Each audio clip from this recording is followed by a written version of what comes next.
Indonesia masuk dalam 3 negara penghasil sampah plastik terbanyak di dunia. Tiap tahun tercipta 57 juta ton polusi plastik yang tersebar, mulai dari lautan terdalam hingga ke puncak gunung tertinggi, bahkan telah masuk ke dalam tubuh manusia. Plastik, plastik, dan plastik. Sampah plastik tersebar di mana-mana.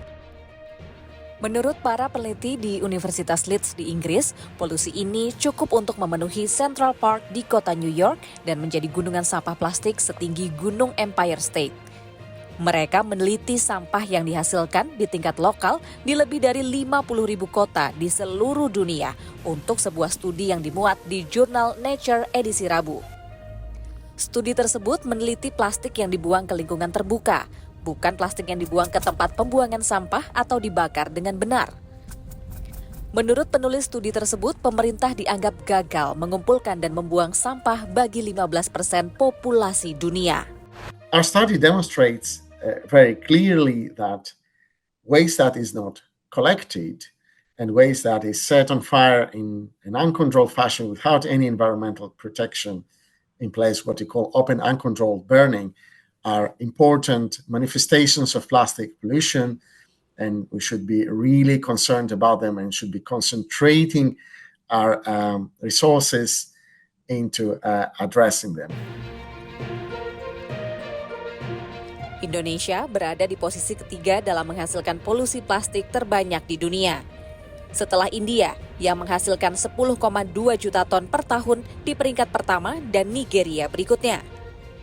Cina yang sering difitnah karena polusi berada di peringkat keempat, tetapi membuat langkah besar dalam mengurangi limbah. Pencemar plastik teratas lainnya adalah Pakistan, Bangladesh, Rusia, dan Brazil. 8 negara ini bertanggung jawab atas lebih dari separuh polusi plastik dunia menurut data studi tersebut. Overall, we have a new global picture of the amount of plastic pollution, how much it gets into the environment. We estimate that around 52 million tons of plastics appearing as municipal solid waste are really ending up in the environment. Penelitian tersebut menggunakan kecerdasan buatan untuk berkonsentrasi pada plastik yang dibakar secara tidak benar atau dibuang begitu saja. Dalam kedua kasus tersebut, mikroplastik yang sangat kecil atau nanoplastik menjadi ancaman kesehatan manusia yang kian nyata. Beberapa penelitian tahun ini telah mengamati berkembangnya mikroplastik dalam air minum dan dalam jaringan tubuh manusia.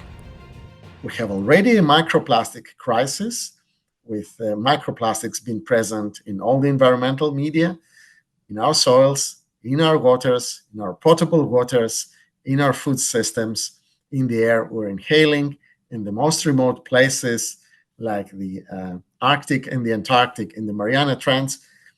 We have already achieved very worrying levels of dispersed microplastics, but these possibly cannot be compared with the time bomb of the microplastics being generated from the bigger items breaking down.